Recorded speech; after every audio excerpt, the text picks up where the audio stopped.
Peshxodga Maydim, yashil yongan bo'lsa. Peshxod gibi.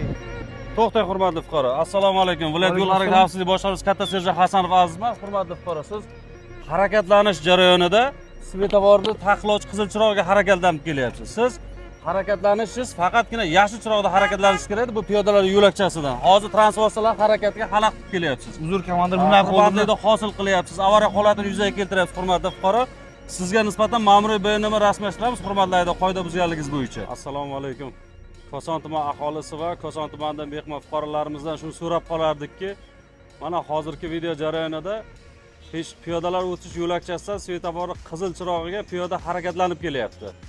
Ushbu holat bo'yicha tirbandlik hosil bo'lyapti, transportlarni harakatiga xalaqit beryapti va yo'l transport hodisasini yuzaga chiqaryapti. Shu sababli fuqarolarimizdan yo'l harakati qoidalariga rioya qilib, svetoforni, ya'ni qizil chirog'i, to'xtash chirog'i, sariq chirog'i, ogohlantiruvchi chirog'i, yashil chirog'i harakatlanish. Yo'l qoidasi umr foydasi. Shuning uchun yo'l harakati qoidalariga barcha fuqarolarimizdan amal qilishlarini so'rab qolamiz.